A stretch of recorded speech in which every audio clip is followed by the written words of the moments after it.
this week I've been called a grifter, smug, and a spurg, all just because I existed. Ugh. Who says such a thing? Oh yeah, we've seen and heard that recently. So first off, we're going to start off with some Twitter trash because I mean, there's always tons of it, but this one actually inspired the main topic that we'll focus on today, which is in the thumbnail of Muh Quality, and it's based around well, people mocking quality because that's the sad state of our culture is that there's a lot of people actually mocking the concept of quality. Wild. But yeah, let's hop into this Twitter trash here.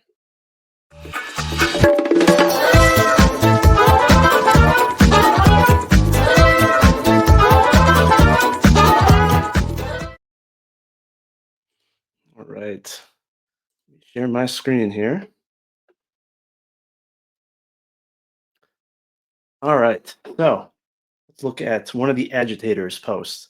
I think this is technically like chapter 24 or something of his complaining about me, which is quite sad and hilarious at the same time. But within his tweet is a quote tweet from a guy named who goes by Hero Shack, who's also been tugging at my nuts on the internet for quite some time now.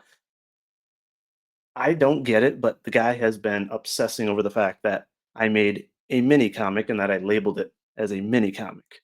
I mean, I'm talking tens of tweets and replies. He's been in my YouTube videos, he's been in my tweets and other people's tweets, just like, I can't believe he's called this a mini comic as if it's like some insult to the comic industry. So, student of God says, Quality. So, again, mocking, again, the concept of quality.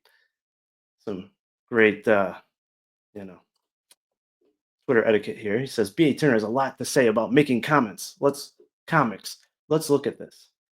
All right. First off, it's not a comic; it's a mini comic. I've been very clear in all of my um, YouTube streams, in my Indiegogo, everything that it is a mini comic that does not have a story. Its purpose is to introduce all the major and supporting characters, give some depictions of the key scenes, and give reference material and text about all the characters. They're essentially like oversized trading cards, but in comic format, right? Comic art, you have some panelization, etc. So let's watch this video here of him. So I first off, I appreciate the fact that he, I guess, backed it, but I knew that he had picked up the mini comic just to do this, and there was somebody else that did the same thing with the novels, but he literally just picked it up to make a video about complaining about the fact that it was called a mini comic, or he says comic, because he had again he'd made all those comments and stuff prior to picking it up. So let's check this out here. Right.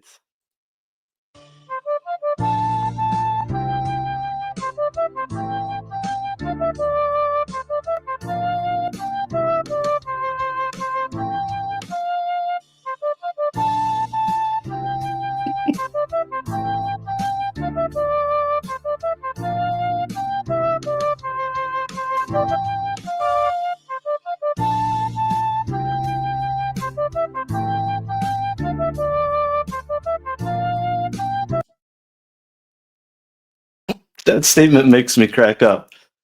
It's called a mini comic. It's as if one of us doesn't know what a comic really is.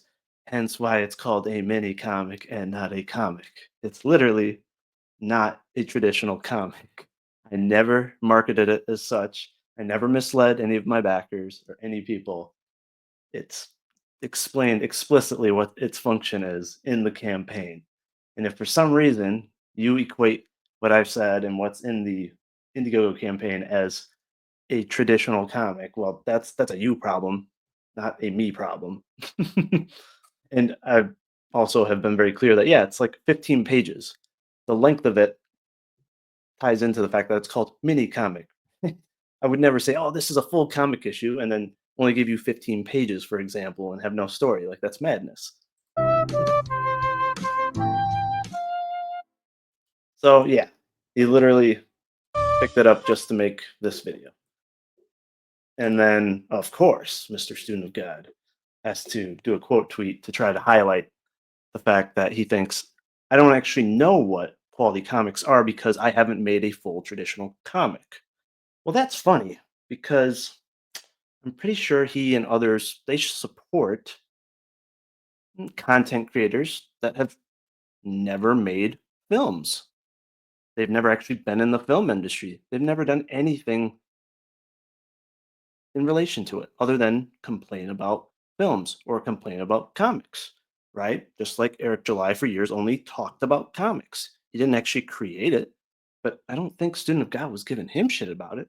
Difference is I'm constantly reading comics. I am studying comics so that I can actually make a quality comic because one does not just simply start putting words down on a paper and say, "Yep, I have a comic script." No, you have to learn from real life examples and the best of the best in order to produce a quality comic.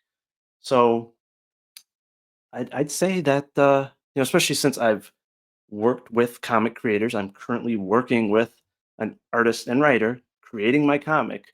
I am learning from them and I'm learning from the books that I read. So I'd say I'm qualified in a decent amount of ways to say whether or not art in comics may be of quality. Now, of course, it's subjective to an extent, but I can pick up a book like, let's say, Sin City versus Isam and be able to say, this is why Sin City is a phenomenal book, and here is why I don't think Isam is a phenomenal book. And here are the differences between the two, right?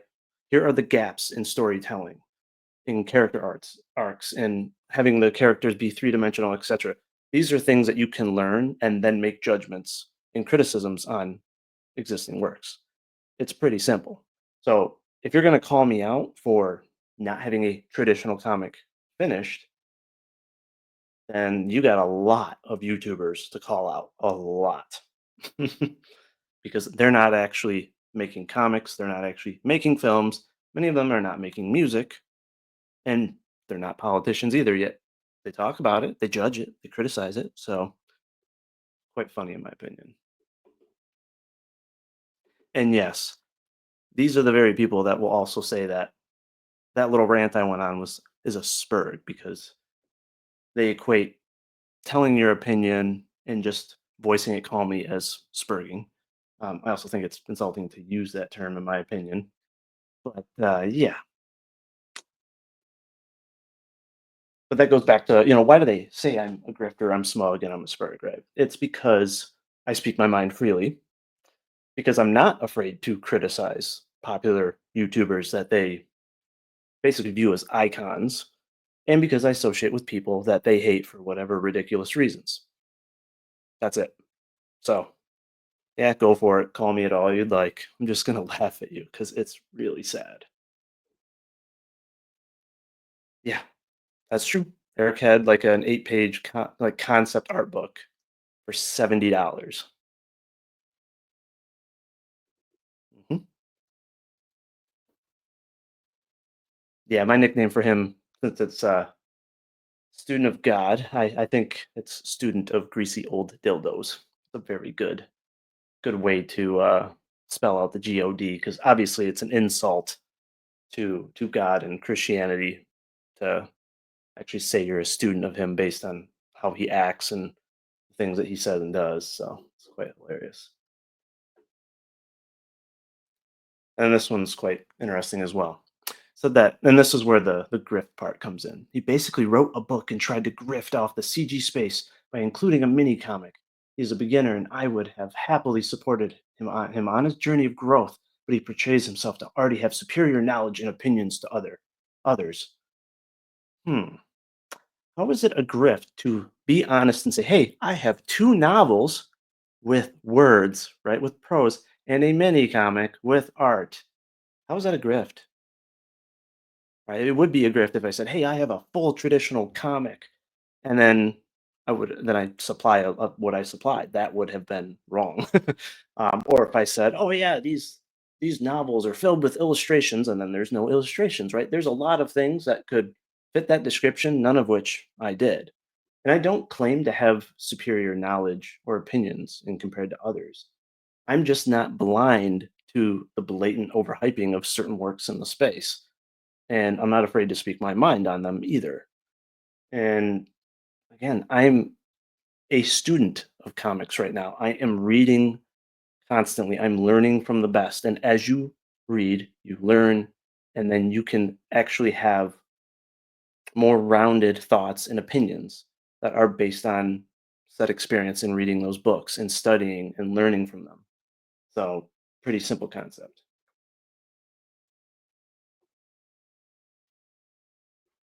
All right.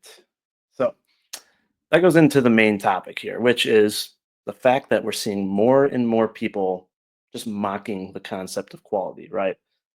Just like we just saw there. And I'm seeing all these tweets and tweet responses where people, it, it's like they're mocking it and trying to, it's weird, like punch up towards quality, either because A, their own insecurities, or they're ashamed of the content or the books that they're producing themselves, or B, they're just mimicking talking points, right, of their favorite YouTuber, their favorite creator, because it's their way of showing that, hey, I'm one of the good guys. I'm opposing the bad people, right? And this is primarily anti-CG people that are doing this stuff.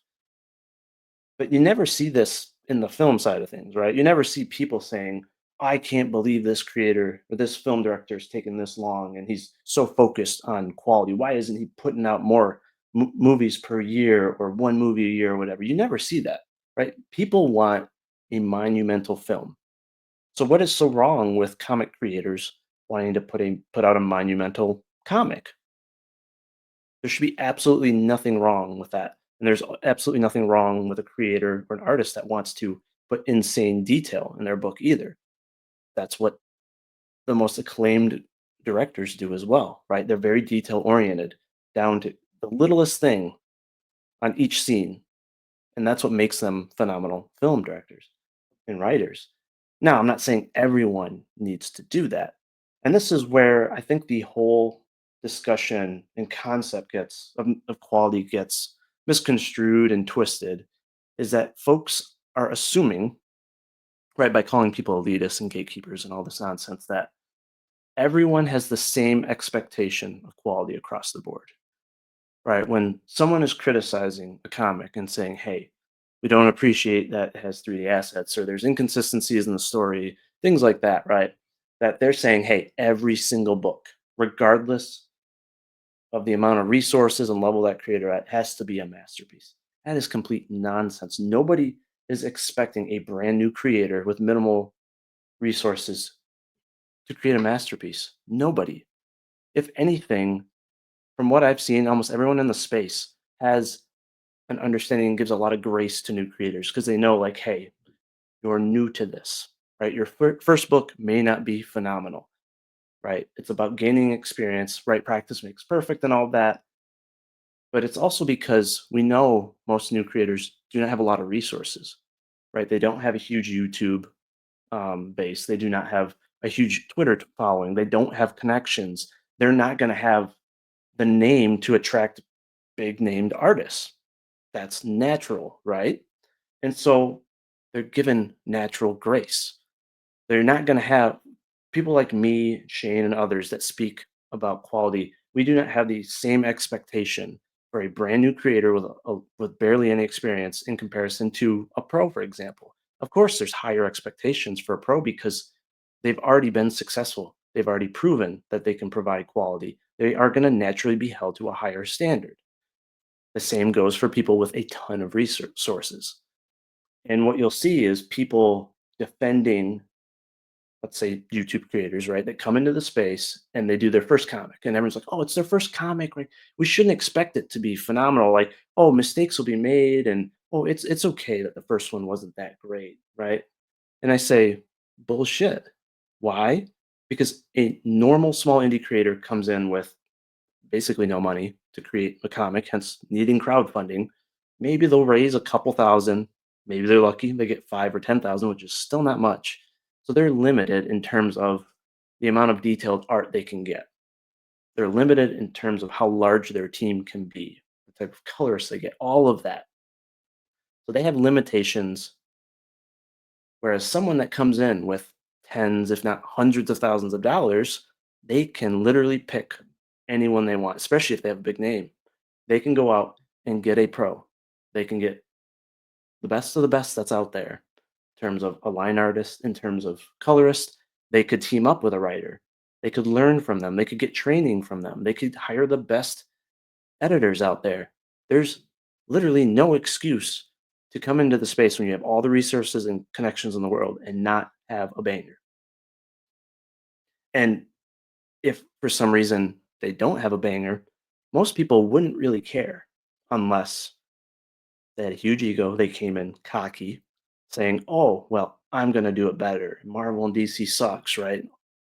Nonsense like that. They're acting like, "Oh, I'm gonna have the best new thing since sliced bread. I'm gonna dance on the graves of the executives of Wonder Bread," right?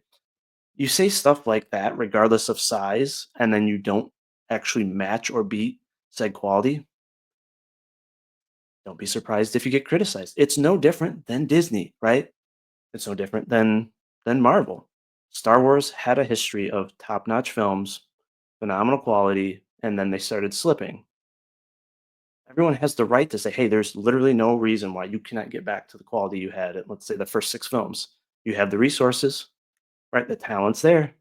So many directors and writers would kill to work on Star Wars, so what's the excuse?" There is no excuse. It's just poor decisions.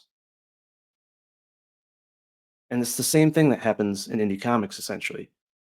And when it comes to really small creators, there's no one going around just bashing smaller creators for no reason and saying, "Oh, I can't believe it's this low of quality. Like you should be at the same standard as everyone else." No, they're given a lot of grace, unless they're extremely cocky and they're bashing pros and those that do have the experience and have been proven as being successful in the space. Then they're going to get slapped back when they take shots at said people. Then they're going to get attention towards their project, and people are going to criticize it and be like, "Hey, you have literally no space to talk. You should up your game before you start talking like that to creators that already been successful and have the like proven talent." So this nonsense that, oh, there's elitists in the indie comic space. They expect everyone to have a perfect book. They expect everyone to be at the pro level. No, they don't.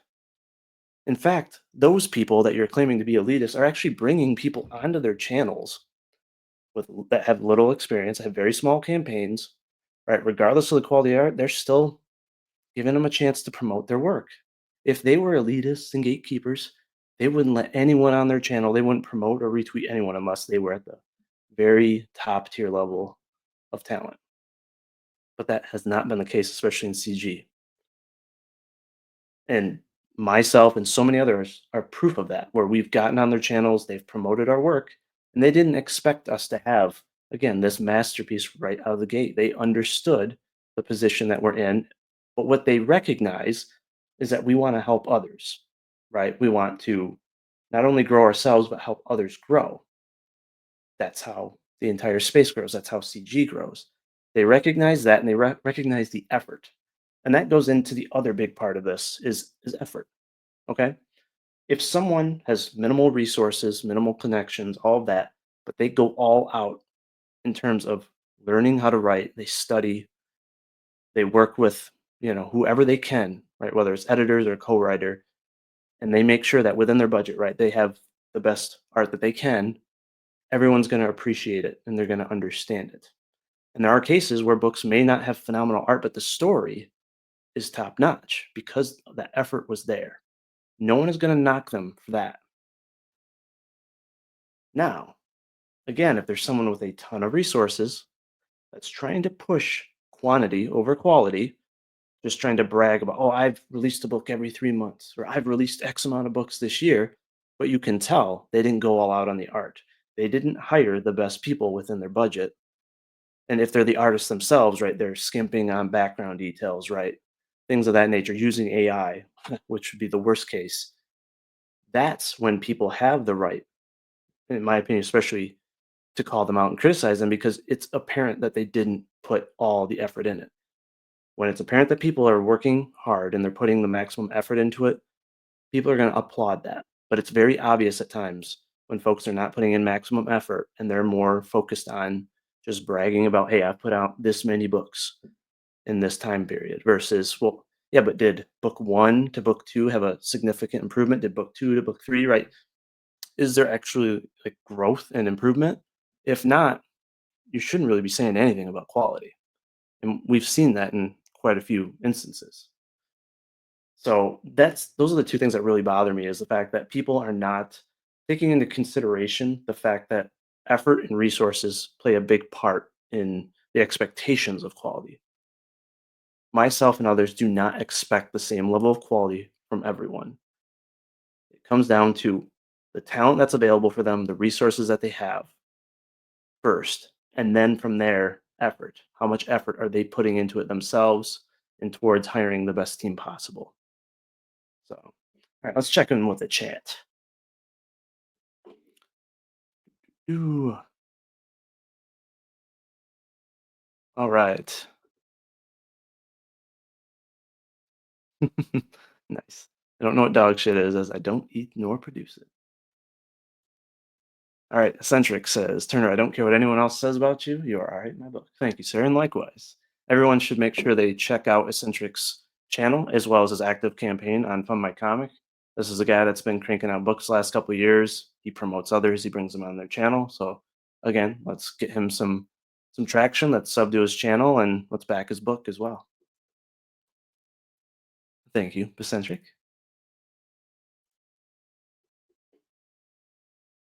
Just because you have money doesn't mean people would be willing to work with you.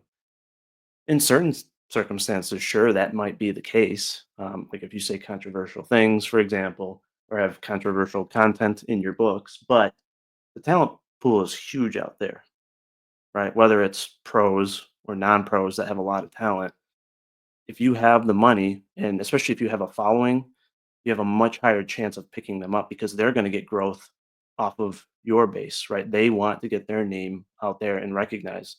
Maybe you won't get guys in the mainstream because they're afraid of guilt by association, right? We all deal with that just in the small space that we're in, but people that have a lot of resources and a huge following, there's no excuse that they can't find a talented artist. That's for sure. Especially look at CG and other people in the indie space, right? They speak their mind. They're not afraid to talk about controversial topics. So if you pay them and you're good to them, should be no issue picking up some talented artists. Andrew Campbell says the quality of the story is the foundation. The art in the original One Punch Man was trash, but got there where it is now because of a great story. And that's part of what I was saying there is like, hey, if you don't have all the resources and connections to hire a pro, right? Which is most of us. Let's say you got to hire someone with a low page rate because you don't have a following, you're afraid you're not going to get a great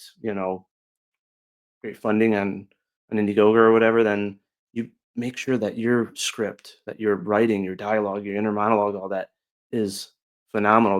That is what makes the impact on the reader. If you can catch their attention, make the book relatable, really excite them, make them wanting more, right? You can do that with the story, even if the art isn't the best. We've seen examples in the mainstream in the past and indie comics too, where some artists may not be everyone's cup of tea, but the writing in the book makes it stand out. I mean, for me, an example would be Batman Year One. I love Frank Miller's writing. Absolutely love it. I mean, it hits you in the chest, hits you in the face. I mean, that is one that he makes every single bit of dialogue, inner monologue hit you. It's impactful. But I wasn't a big fan of the art in that, honestly.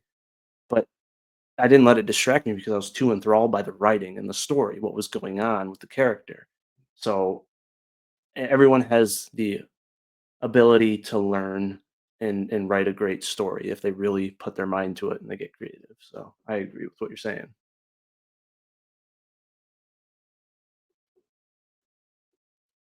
But he says, I have a 3 book rule for most new creators, or at least that if they're new to me, I have to see something of value in the first issue, and I expect positive growth over the next two. If not, I can't see it, and I drop out. Then yeah, that's understandable. Yeah, definitely they get grace the first couple books. I mean, everyone's learning. People are gonna have mistakes in the first couple books, especially folks that may not have the resources, right? Like I mentioned, to get certain talent and all that. But um, But yeah, that's why the smaller creators, they get a lot of grace, and they should. They should. The most realistic comic art never gets the numbers that are that more cartoony and animated comics do. Just look at One Piece. Yep, yep. What's going on, Timescales? Welcome. Thanks for joining. Katie did says, if they're such elitists, then how come EVS paid for special variant cover from Sven Stoffels for Justin's Pencil Down campaign? No one asked him to do it, but he did it, and I think it's because he saw like the effort and the passion into it. Exactly. Right? And Ethan just hired, right, Salty Draws to do his variant cover on Elephant, and then Camelot hired Salty Draws, right? Even though Salty has a lot of experience, right, and he's actually worked for some big companies and all of that, he is still getting his name out there in the indie space. He doesn't have a huge following or anything, but he's getting picked up by big names in the space, right? Whether it's YouTube or indie comics, even some of the writers that EVS and other artists that he's hired recently, right? They're not big names, but he sees their passion. He sees how great their writing and their art is, and that it's a good fit for the stories that he's putting out there. So again, if he was an elitist, to your point, he would have said, "Hey, unless you're like an established pro from the big two, I'm not going to hire you." But there he is giving smaller creators a chance. And there's a lot of people like Shane Davis, Joe Sontag, and others that they put in John Malin, right? They do supplemental books, and they'll have art featured by whether it's Chris Graves or Corey Barton or Clayton, right? They're all getting a chance to get on some pretty big books by big creators. So if they were elitists, then that chance wouldn't have happened.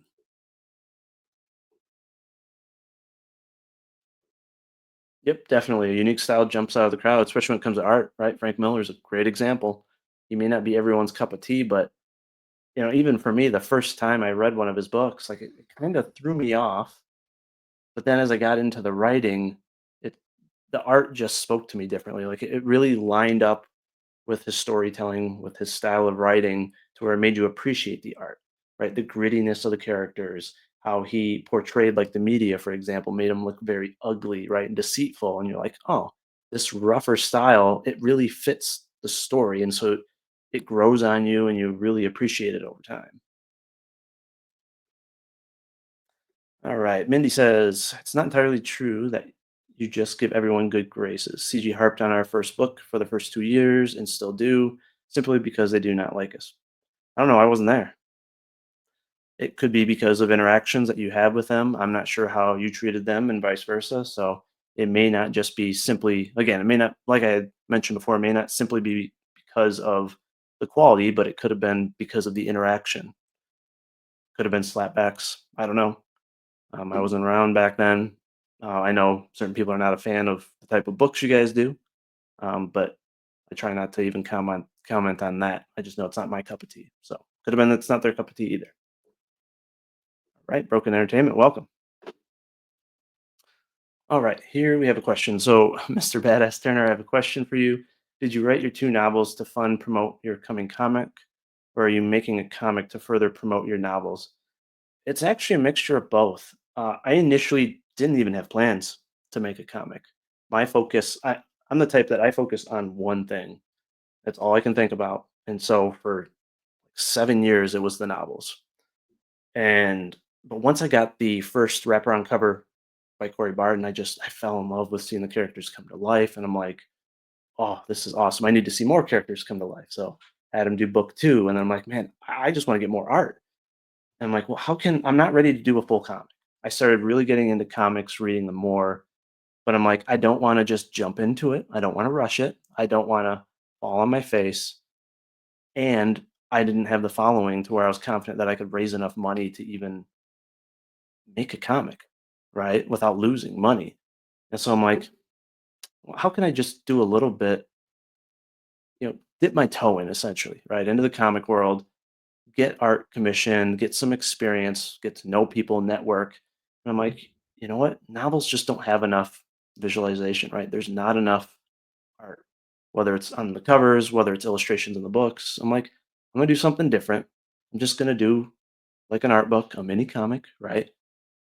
Just brings all those characters to life so that people can know exactly what every character looks like, the style, so that when they're reading, they can play it out like a film and just really focus on the story. And as the campaign got more and more successful, I got that confidence. I grew my following a little bit. I got to know more people, got more confident doing this, right? Getting on streams where I'm like, okay, I think I can get a comic funded. So I'm going to use the funds from this, right? All the profit that I've made and continue to make, put it directly into the comics so that I can get as much of it done before launching the campaign. And I can have it be as seamless as possible. Take all the lessons learned from the first campaign, apply it to the second campaign so that again I can really, really make an impact with the comic. And obviously working with a handful of different artists, getting to see their different styles, I figured out exactly the art style and the people that I wanted to work with, given that they're available right for the second book. And so it was a learning experience, and it just kind of fell into my lap that the novels and the art in the mini comic got enough people's attention to where I got again that confidence and that passion. Like I'm going to make a comic, and then once I'm done with the first comic script, I'm going to go back to writing the third novel. So really, I'd like to be able to provide, every other campaign that's like comic novel, or maybe two comics and then a novel, can have them on the same campaign, right? I can provide something for both mediums, and especially for folks that like novels and comics. So yeah, I want them. I want it to grow. I want my universe to grow, the Vigilantes Creed universe, whether it's comics or novels. Just want to get the story out there, right?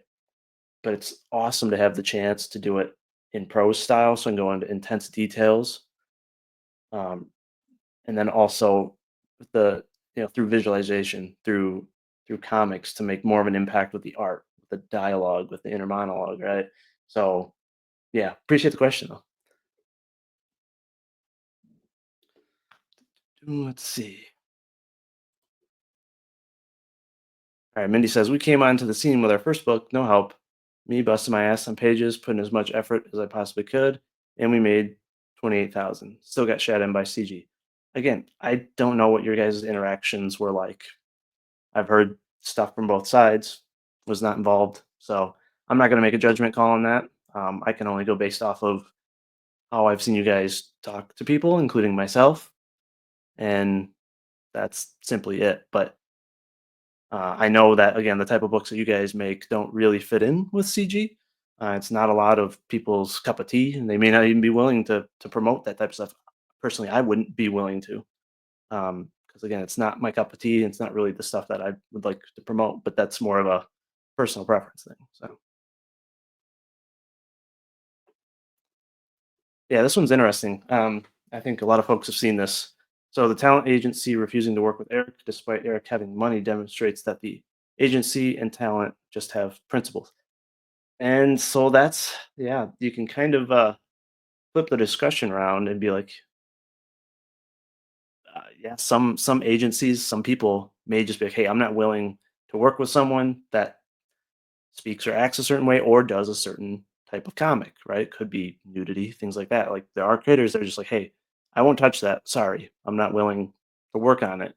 So I don't know. Some people are going to frame it. I mean, there's not facts, right? There's no names. There's no specific details around why they dropped him and they didn't want to work with him. So you can't really say that they did it unjustly. They may have simply seen some things that had been said or how he had acted or other people in his team have been involved in and been like, just not a good fit for us, right? We don't really want to associate with this. And they have every right to do that. It doesn't make them a bad company or anything like that. And it's not like they went out and smeared him or anything like that. So they just realize it's not a good fit for them. And that happens too with, writers and stuff. They'll end up, we've seen people hire artists and then they just don't jive with them, whether it's their style, how they communicate, or, getting in arguments and stuff. And they may just say, hey, let's just cut the cord. Not a good fit. So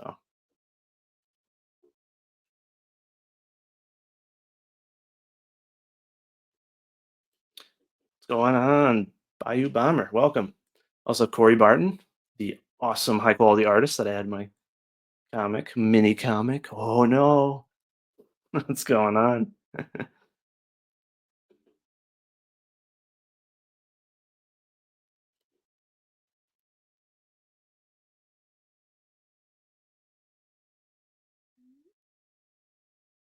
Yeah, again, some people may consider certain types of books trash because of, again, whether it's nudity or something. I don't like to really use such harsh, I guess, words and stuff when it comes to creators, but again, I can't really comment because wasn't there, and I'd have to actually see context and backstories to all of it. So I would just say best to just move on.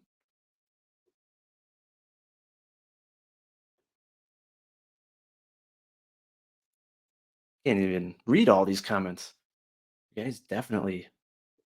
I know you wheelers want to talk and you want to try to get into people's ears and make them anti CG, but you're literally wasting your breath. Like, can you can have your opinion and all that, right? But you're not going to convince myself or anybody else in the chat to jump ship. And you're just not going to get into our ears like that. People are hypocrites. Promoting nasty crap. Yep. Katie is not a comic book creator, first off.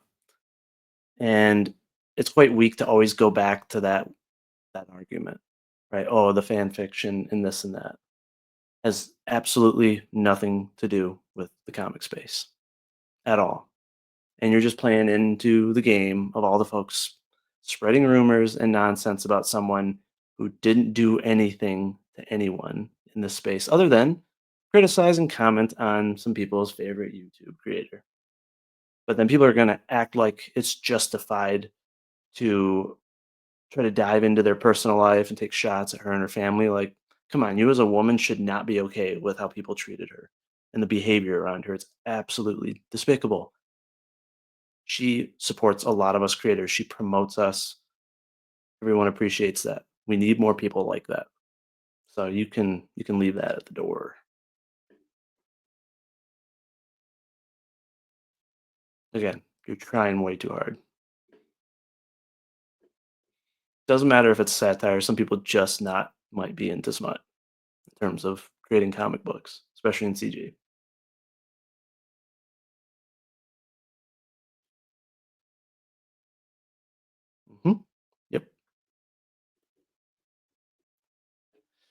Yep. Yeah. What do I think of Rippaverse's characters? So I think I touched on this a little bit the last stream, but quite honestly, from the very beginning, when I saw the first art for Isom, it just didn't capture my attention. It just looked very generic, just a very basic costume design. The naming to me was just horrible as well, like Isom, but with no explanation of what it stands for. Right? You're thinking it's like an acronym or something, but I guess it's just a name, but it was extremely vague, right? And the cover art, like Kingdom White's cover art for the first ISOM was good. That one looked intriguing, just because it made it feel like Luke Cage, which again, that's why I also felt like it was a little bit generic. I was like, oh, this is like another Luke Cage.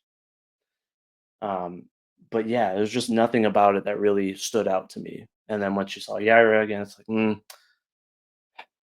another character with like ice powers or something, another like boss chick. It just nothing about it really captured my attention, and I was like, you know what? There's books like Reaper Destroyer, like Death, Death, Death out there by smaller creators that's just got phenomenal art, phenomenal character designs. I'm gonna go support those guys. They need the money in order to bring these projects to life versus right someone that this is play money, right? Um, for them, and they're doing this because it's a window of opportunity versus a passion, in my opinion. So, um, yeah, there's just nothing about it that caught my attention, and all the new characters that I followed, same thing, right? Like Horseman, like looks like one of the Batman like characters or whatever. Just in the naming conventions, it's, like, all the names are just horrible in my opinion. Gooding and all that. It's like it's hard to get attached to a character that, again, the name is just so blah.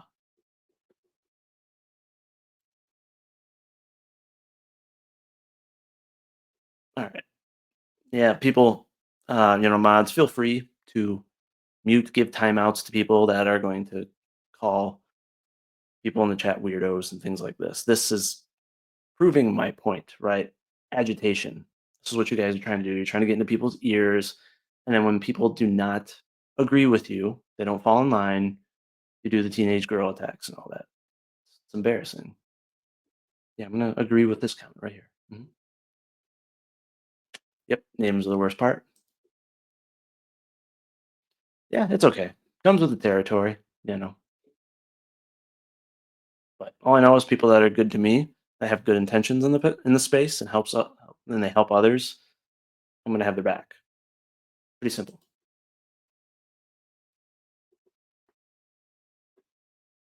Yeah. See, they always go back to the name calling, and yeah, not everyone that has blue hair is like a bleeding heart liberal or whatever. There's plenty of base chicks out there that have different colors in their hair, even out in farm country, like where I'm at. So teenage girl shit there. What's going on, Mr. Richard Hombre? What's going on? Welcome. Absolutely. Phenomenal campaign. Definitely check that out. We highlighted that last week. So Katie says, "How funny how y'all were telling me how awful they were treating me and the shit that they say, and now that I don't like y'all's book, now you want to play on the other side of the fence for no reason. This is why." And see, everyone sees that that's what's happening. They'll get into people's DMs, like, "Oh, I sympathize with you. I'm sorry that this is happening. Like, I'm your friend," and then they'll slowly start getting in your ear about EBS and other people, and like, "Yeah, you should have sympathy for me for all this bad stuff that's happened to me. Right? These are the bad guys, see?" And they try to turn you. But when you don't play along or you call them out on their bullshit, then they take shots at you and try to drag your name through the mud. So don't fall for it, people. What's going on, Mr. Patrick Quinlan?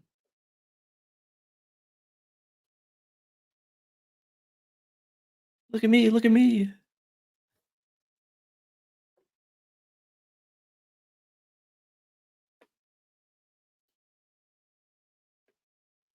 So, ladies, I find creating the name of character to be difficult. I find it easy to create a character with powers, personality, and a backstory, but naming eludes me and is a crucial part of comic.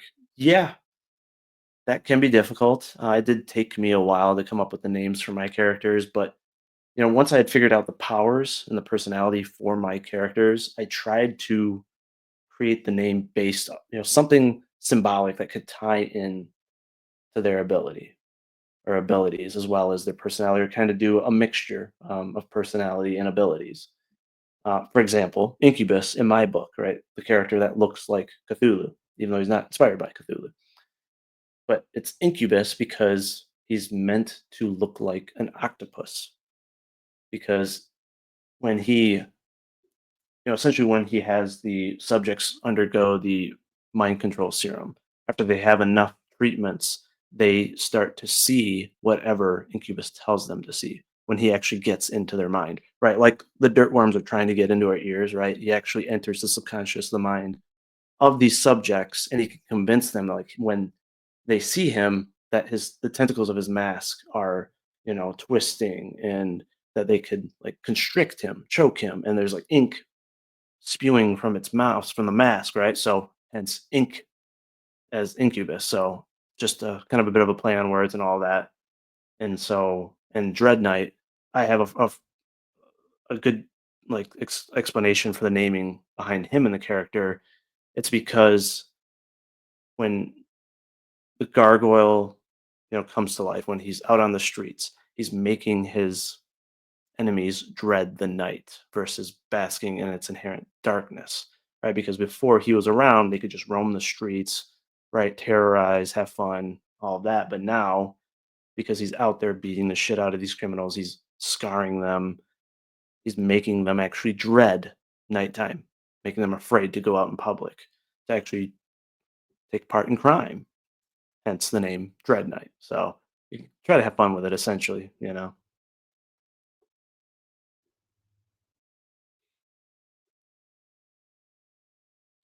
I ain't gonna bother with some of these comments because they're getting just nasty. Yep.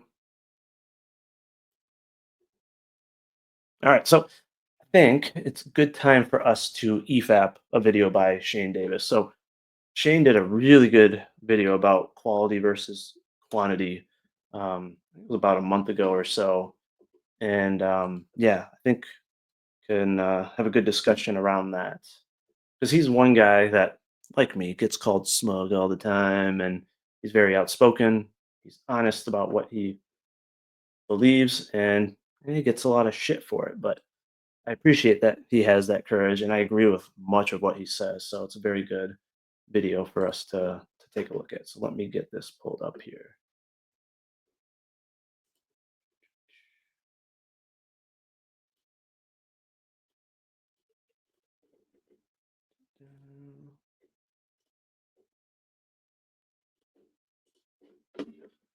All right. Hate how it automatically puts the quality to like 240p. That's absurd. All right.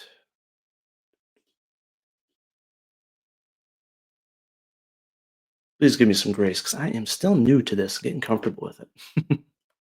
All right, here we go. Let me know if there's any audio issues, but hopefully it will work.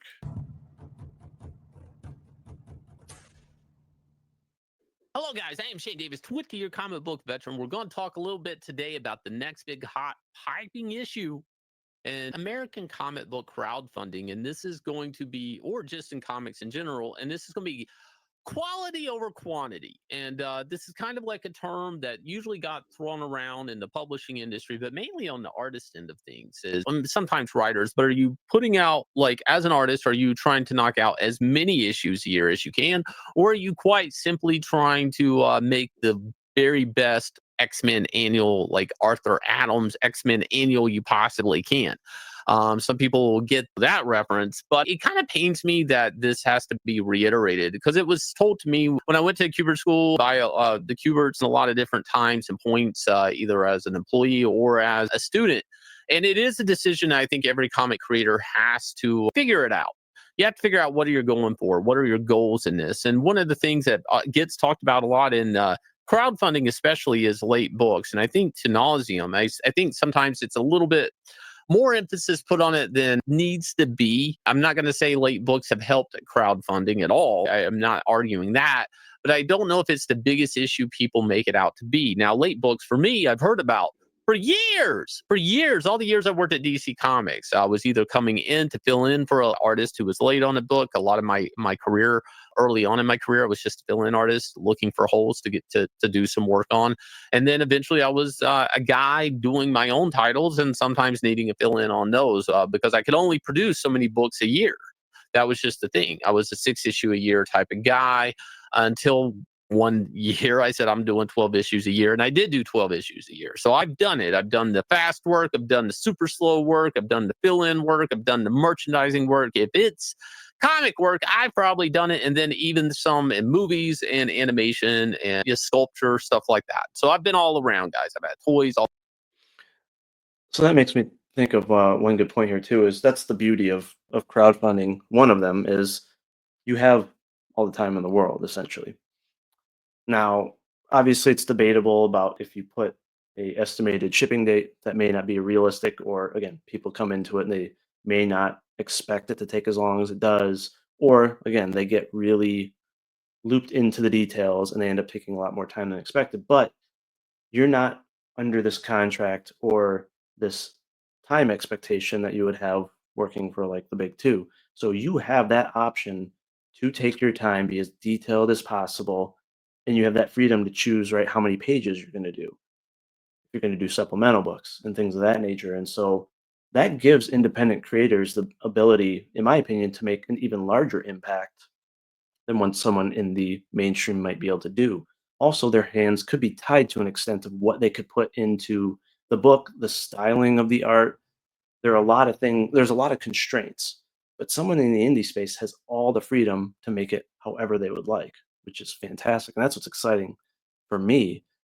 I could go with a very, very unique artist for the line art that, if I was writing for the big two, they may give me someone that I personally wouldn't even think is a good fit for the characters and for the story, which would kill my soul. Like that's like and that's the other thing is that you have some writers in the indie space that they're in such a hurry to get a book out or meet this self-imposed quota of X amount of books per year, that they're not getting the best fit when it comes to line art or coloring.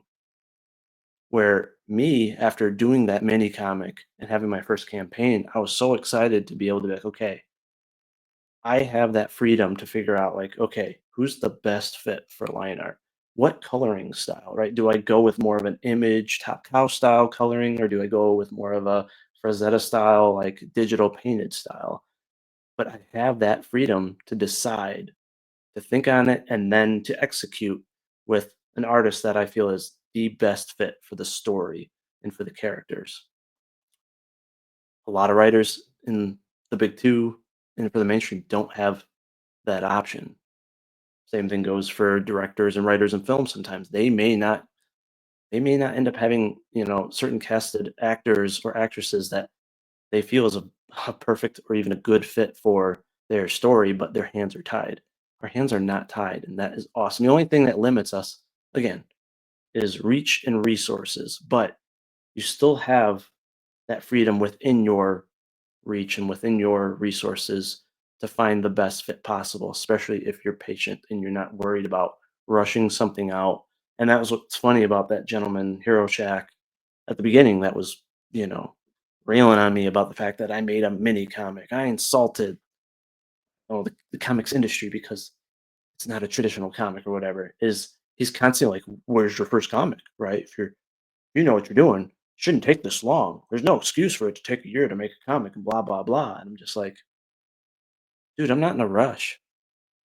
My backers, the people that listen to me, they know I don't want to hurry anything.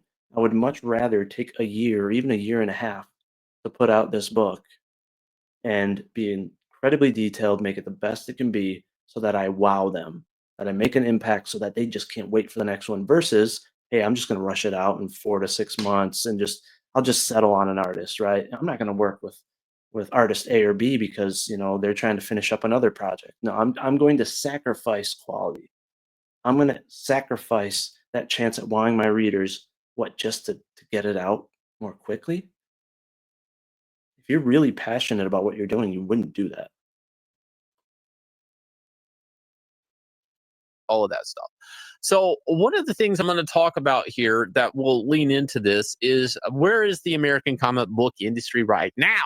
That has a lot to do with the consumers, not so much the creators. I know everybody thinks it's all creator driven, but it's not.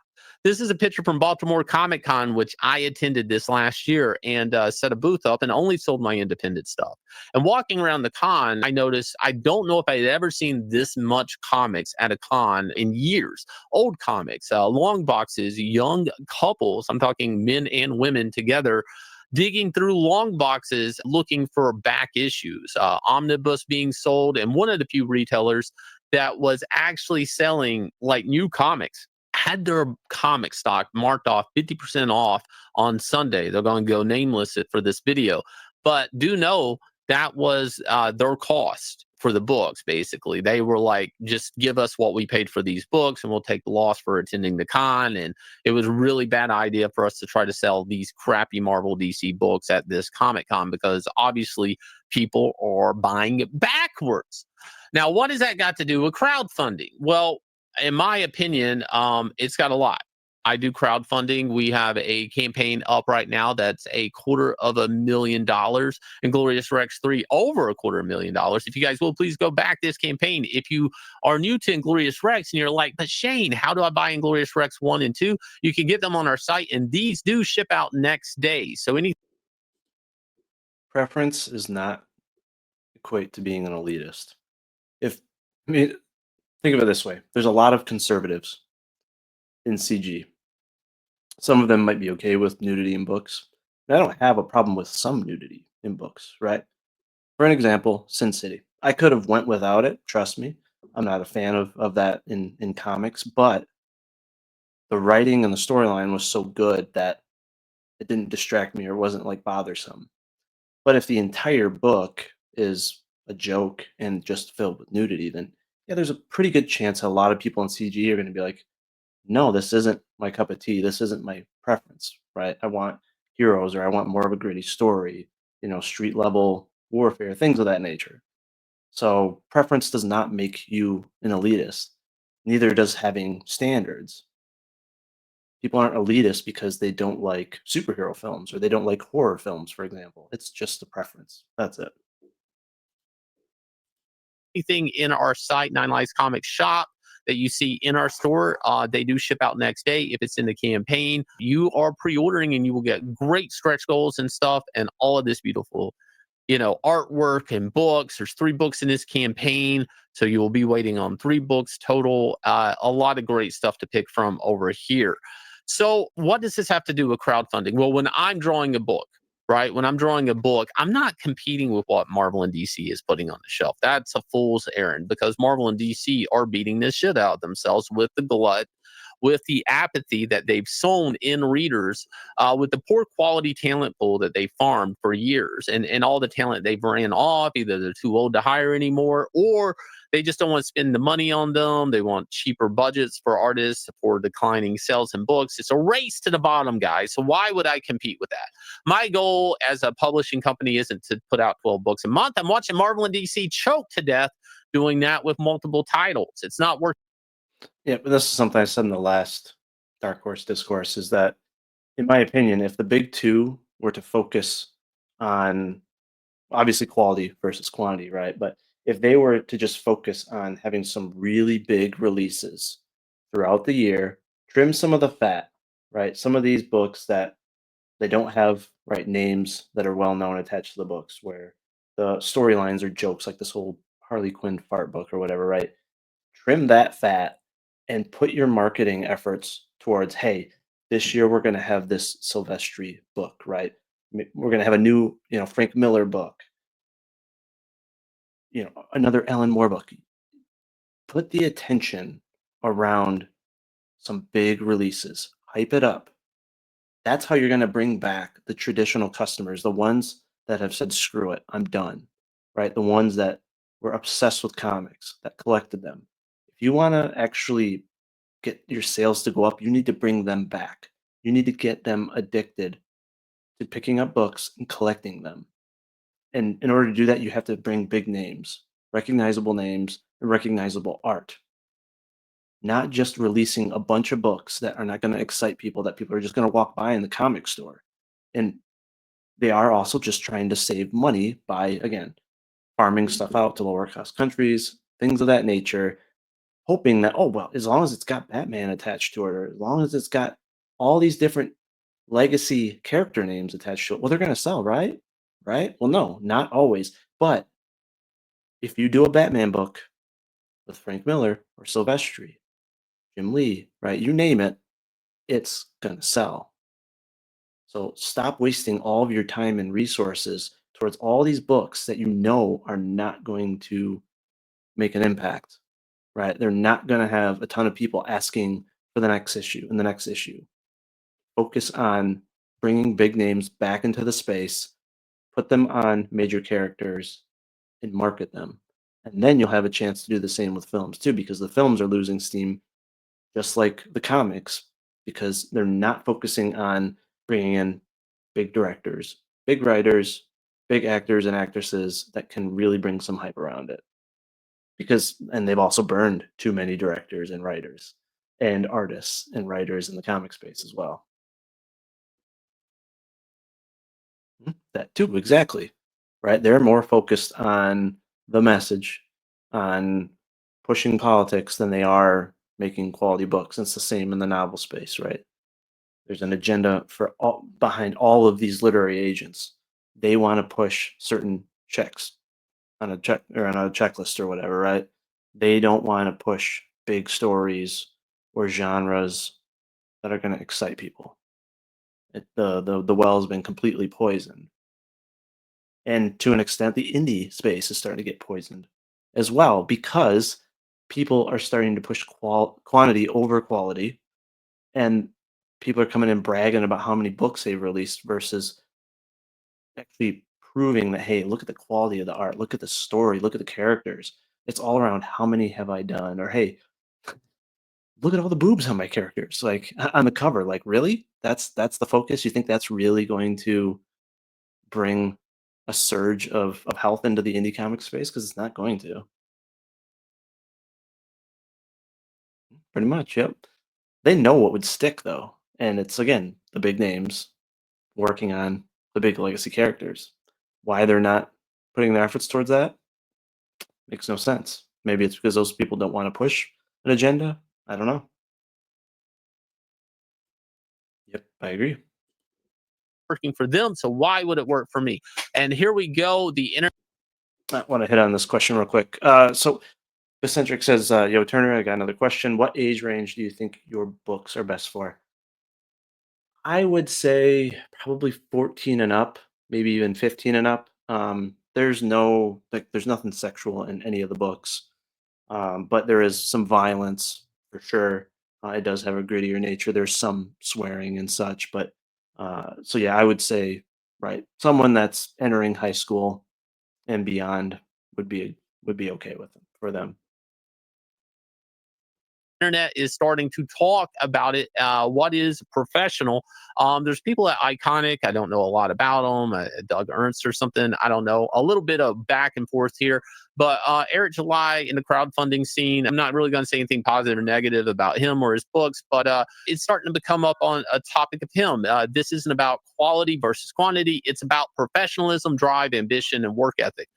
I could argue as an artist, all of those things work ethic, ambition, drive, professionalism could be a guy that spends a week on a page and it looks like God level artwork. I would say that's Travis Charest. I would say it's ambiguous depending on what it is. Now, should a page take a week? Depends on what's on the page, depends on how important the book is. There's a lot of factors here. Or you could say these things are about stacking that paper. How many books a year can you put out? And personally, this is where it hits crowdfunding. I think I heard Perch talk something about it too, about that lateness hurting crowdfunding. Is when I'm making a book, I'm competing with all the great books in the past that Marvel and DC have done. Because me as a customer, I'm buying omnibus, I'm buying some manga, I'm buying what is good and what's coming out, and that's it. If it's not good, I'm not buying it. It doesn't matter how quick it comes out. And on the other side of the fence, I see your boy Zach over here. It hurts, man. It really hurts. I'll never be able to brag about fulfilling mediocre books on time. So there's two ends of the argument here. Am I racing to stack paper and get out, and maybe I put out a book that's subpar, or I'm going to meet Marvel and DC as a monthly publisher? And you have to understand, Marvel and DC are locked up and they're competing. That doesn't mean they're competing because one of them's winning. It's about which one dies the slowest. They're both declining. In my opinion, they're not really working on in any end of the market. And again, I point to the omnibus market. The omnibus market is weird, and I'm a big customer of it, is because I'm going backwards, dude. I'm buying as a customer backwards. I can buy it digital. I can buy it so many ways. And I hate to tell everybody in comics and crowdfunding is like, as a customer, you're competing for my dollar just as much as Mark Texera Ghost Rider is collection that came out, or Age of Apocalypse. Yeah, and that's what's interesting for me is like for me, I'm not looking other outside of Rook and some of the new stuff coming out of Machine, right? Like I'll pick up some of their stuff because it does actually look really good. I've enjoyed the Rook issue that I've gotten so far, but outside of that, I just have no interest in picking up anything new. Again, unless it's something from Silvestri or a big name, then I might give it a shot. But I'm going back and I'm just collecting older books by again the top-notch writers like Miller, like Moore, right? People of that nature, like Marv Wolfman, and learning from those because I have very little faith that those new books will have an impact on me that'll be worth the money and that I'll learn much from them in comparison to the older books. And that's where it's like, I would rather take my time. And even if, and I don't plan on it, right? But even if I had to be late on a campaign in order to have an impactful book, I would rather do that than rush it out and then people be like, "Oh man, this is disappointing," right? And be bummed about the quality and actually see, right, the inherent issues with the art because of how it was rushed or the story or lack of editing or whatever. We've seen all of the cases, right? And so It's like, yeah, that's where a lot of people are going. They're just going back to buy older books that they know there's a higher chance that they're going to enjoy. And so as an indie, if you really want to make a splash, if you really want to grow your reader base, you need higher quality, which means you're going to have a higher impact on the reader, which equates to having reader retention and backer retention. Otherwise, you're going to see a drop off campaign after campaign if you didn't make an impact, if you didn't wow those readers. Apocalypse Omnibus. I'm not sure people buy comics because they need a new comic. Not now. At this point in time, customers have so many buying options, whether it be digital, whether it be trade paperback collections, whether it be omnibus. There are so many reasons for people not to just care that there's a new comic. I believe, and this is me, and I'm going to weigh in as a professional and as a guy who's worked years and a publisher, is that books have to matter. I mean, we're going at the American comic book industry, and everybody's talking about it. What's wrong with it? With a million YouTube channels where it's thinking Critical, Purge, Ethan Man, Skyver, your boy Zach. What does it take to fix it? Okay, like we've all evaluated it. We've all checked the oil, the check engine lights on the fucking American comic book industry. We've all gotten our faces pushed in the mud by manga. But what does it take to fix it? Is it putting out monthly books? I don't know because Marvel and DC hasn't stopped doing that for years and it's still going down. I don't think quantity is the answer. Now, somebody's going to say, but Shane, you could do both. Both have happened, and there's very few comic creators that can do both. I'll be honest with you. Brian Azzarello's only ever written X amount of books per month. Jeff Johns, the same. Some of these guys tap out at a certain point because their egos say, what? Yeah, So that's another thing too that people seem to forget is that an artist, let's say a line artist, right? Especially someone that's writing and doing the line art, it's going to take them a lot longer to do multiple books than say a writer. Where a writer, it's more heavily dependent on resources, right? You got to have the money to get commissioned art, right, all over the place. But it doesn't take nearly as long to write a script. It's not nearly as difficult, right? So if you have a ton of money at your dispense, just like we've seen with Eric July, right? Like, yeah, you could easily have 4 or 5 books going throughout the year as long as you have the money to get all that stuff commissioned. You get the script done, right? You're just bouncing between the artists and getting everything done. But when you actually have to do the line art, and yeah, maybe you're getting 1 or 2 pages done a week or so, it's very unlikely that you're going to work on multiple books at a time. And if you do, well, then it means all of those books are going to take even longer. That's what's logical. And it's different too when you're working in the mainstream, for example, your sole focus is on, for example, the line art or the coloring or the writing. You're getting paid a salary to do that. You are not relying on getting funding from backers. You're getting paid right away. And so it takes a lot of that pressure off. The other thing is you don't have to worry about marketing. You don't have to worry about live streaming. You don't have to worry about paying bills. You don't have to worry about commissioning. You don't have to worry about any of that. It's all handled by the company. So you can just churn out work. But as you know, when you're doing crowdfunding, I mean, you're the one that's got to do thumbnails. You're the one that's got to do some Photoshop work. You got to be the one on Twitter marketing. You got to be the one on YouTube during marketing. You got to find the artist. You got to do all, you got to do everything. So, yes, it's going to take much, much longer. But yes, there are some writers, or even, might as well just call them a coordinator, right? In the indie space that, yeah, they're doing several books a year. But that's because there's minimal creative work, right? It's more just managing the team, which many of us do in our day jobs, right? There are thousands, tens of thousands of managers in the corporate world that do just that every day. It's not something special if you're doing it in comics or indie comics. Same concept. And so, yeah, you'll see writers just bragging, like, oh, I'm doing all these books. And it's like, well, yeah, because once your script is done, you're just sitting and waiting for art, right? You're doing some collaboration with the artist and all that, but it's much easier than if you're the artist and the writer. It's completely different.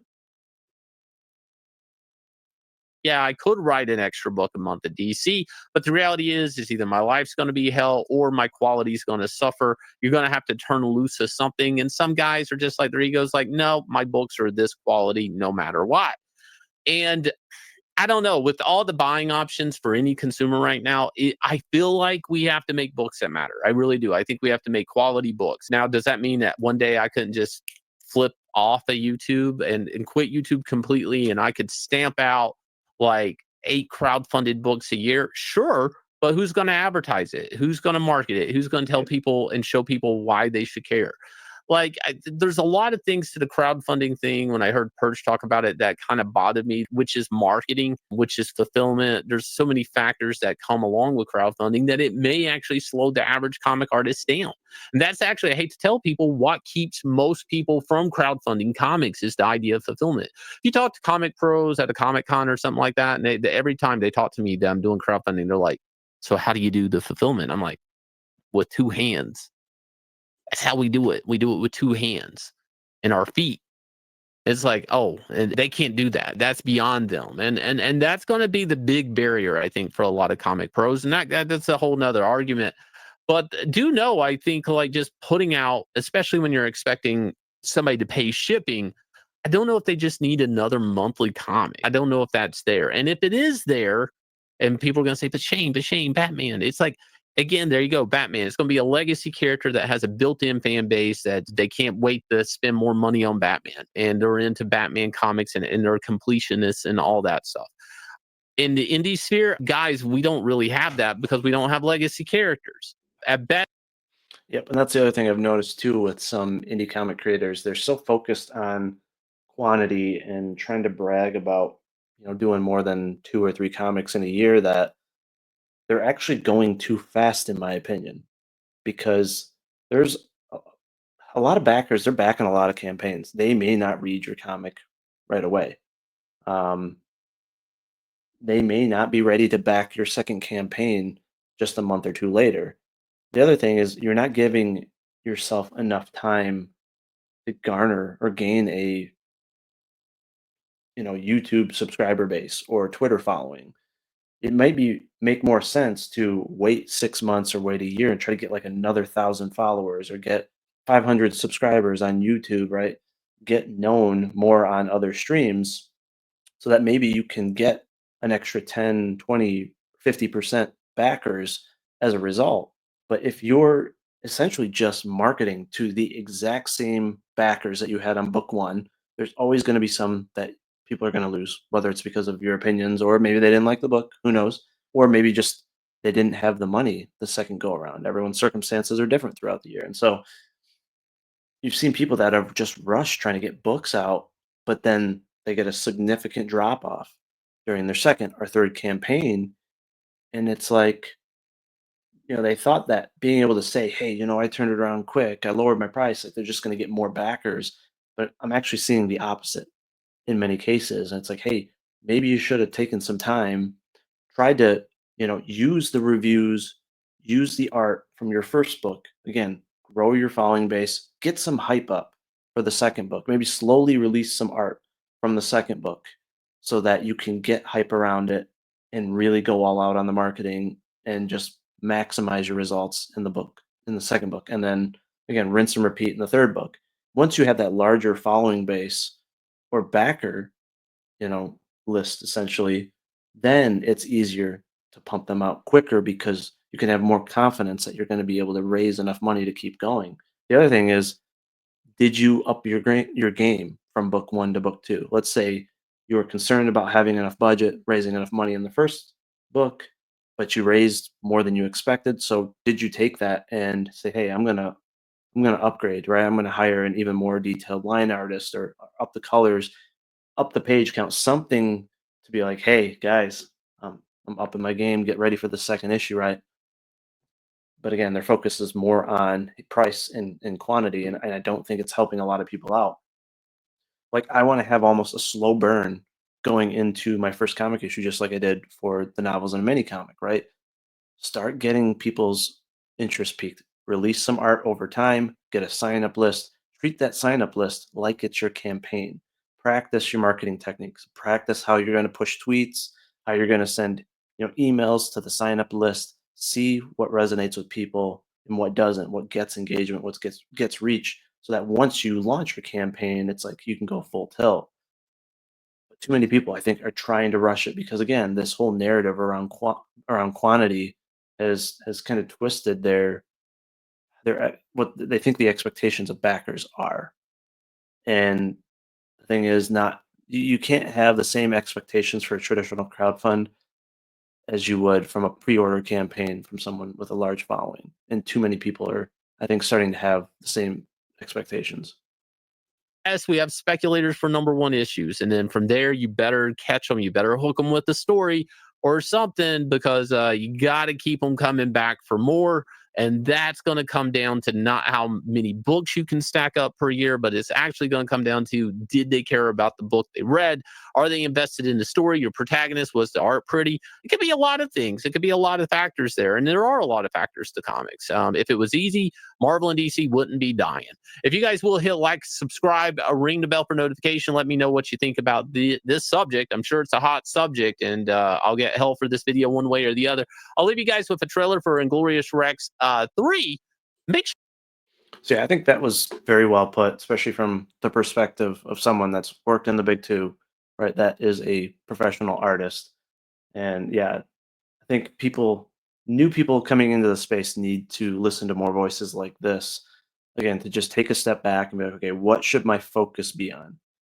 Should it be around how many books I can put out per year? Should it be around, how do I make an impact with the reader? How do I actually hit the ground running and make sure that I can retain my backers and grow my reader base?